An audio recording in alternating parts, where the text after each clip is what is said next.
بسم اللہ الرحمن الرحیم۔ ہوا شافی ڈینگی بخار کا ہربل علاج، herbal treatment of dengue fever اور ڈینگو فیور۔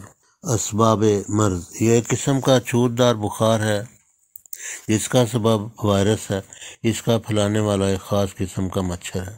علامات مرض: متلی، قے، سرخ دھبے، ریش جن کو عموماً ریش کہا جاتا ہے، جسم میں شدید دردیں ہوتی ہیں، بالخصوص ہڈیوں، جوڑوں، کمر۔ انہی شدید دردوں کی مناسبت سے اسے بریکنگ بون فیور یا ہڈی توڑ بخار بھی کہا جاتا ہے۔ آنکھوں کے پیچھے سخت درد ہوتا ہے۔ اسی طرح مسل یعنی پٹھوں میں حد درجہ شدید درد ہوتا ہے۔ یہ درد اپنی جگہ تبدیل کرتا رہتا ہے۔ شدید گھبراہٹ، بے چینی، ضعف و کمزوری واقع ہو جاتی ہے۔ تیسرے روز ہاتھ، پاؤں اور جسم کے دوسرے حصوں پر سرخ سرخ دھبے، ریش پڑ جاتے ہیں۔ چہرہ سرخ، آنکھیں سرخ اور ان سے پانی جاری ہو جاتا ہے۔ گلے میں درد اور بخار تیز ہو جاتا ہے۔ درجہ حرارت 103 سے 105 تک ہو جاتا ہے۔ 1-2 روز کے بعد دھبے مٹنا شروع ہو جاتے ہیں اور 2-4 دن میں بخار اتر جاتا ہے۔ اس کے بعد بخار پھر چڑھ جاتا ہے اور مذکورہ بالا علامات پھر لوٹ آتی ہیں۔ اس طرح اس بخار کے 2-3 دورے ہو کر شفا ہو جاتی ہے۔ زیادہ سے زیادہ 1 سے 2 ہفتہ تک یہ بخار لے لیتا ہے۔ یہ اکثر زندگی میں ایک بار ہو جائے تو عموماً پھر نہیں ہوتا، تاہم ہو بھی سکتا ہے۔ یہ بخار اکثر امریکہ، افریقہ، مشرق اوسط ایشیا کے ممالک میں ہوتا ہے۔ دنیا کے 141 ممالک ڈینگی بخار سے متاثر ہوتے ہیں۔ عالمی سطح پر 390 ملین لوگ ڈینگی کی چھوت سے متاثر ہوتے ہیں، جن میں سے 36,000 افراد لقمہ اجل بن جاتے ہیں۔ تشخیص مرض: دیگر بخاروں سے تمیز و تشخیص کرنے کے لیے کلینیکل لیب سے خون ٹیسٹ کرائیں۔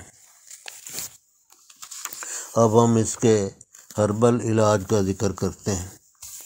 علاج مرض: یہ بخار عموماً دنیا کے گرم حصوں اور خاص طور پر اپریل، مئی، جون، جن موسموں میں جون اور بلکہ جولائی تک زیادہ تر جب بارشیں ہوتی ہیں، مانسون کا موسم ہوتا ہے اور پانی اکٹھا ہونے کے امکان اور اس کے اوپر مچھروں کی افزائش کے امکانات بڑھ جائیں تو اس وقت یہ بخار زیادہ ہوتا ہے، کیونکہ مچھر کے کاٹنے سے یہ بخار پھیلتا ہے۔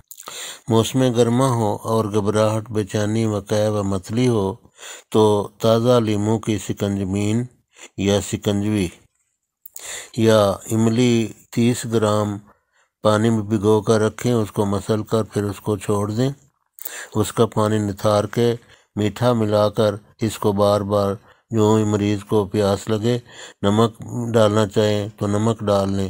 نمک بھی اس میں مناسبت کے لحاظ سے جس قدر مریض پسند کرے وہ بھی ڈال کے بار بار پلاتے رہیں۔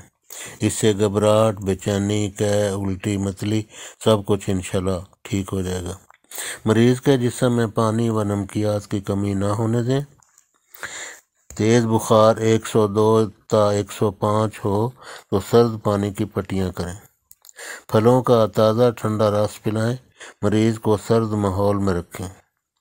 اول تو گرما میں پسینہ آتا ہی ہے، نہ آئے تو بھاپ کا غسل، سٹیم باتھ یعنی الیکٹرک کیٹل کے ذریعے سے، بجلی کی کیتلی کے ذریعے سے بھاپ دیں، پسینہ دیں، اس سے پسینہ کھل کر آئے۔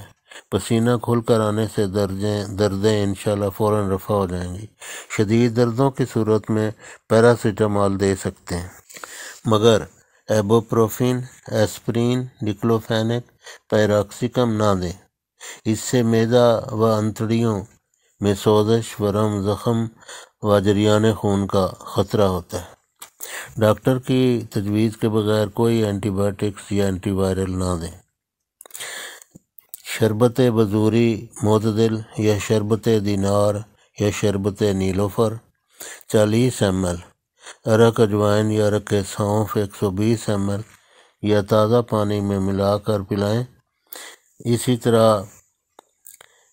اگر وہ شربت نہ مل سکیں یا کوئی وجہ ہو تو اس کا متبادل ہے صفوف اجوائن دیسی، 12 گرام صفوف اجوائن دیسی یا 2 چمچ کے برابر ٹھنڈے پانی میں بھگو کر رکھ دیں اور اس کو ہلا کے اس میں میٹھا یا نمک ملا کے یا شربت بزوری 40 ml ملا کر پلائیں۔ شربت بھی نہ مل سکے تو تازہ پانی 120 ml کے برابر ٹھنڈا پانی یا تازہ پانی ملا کر پلائیں۔ یہ علاج جو ہم نے ذکر کیا یہ بہت سادہ ہے، لیکن اللہ کے فضل سے ہر درجہ مفید و مؤثر، تجربہ شدہ۔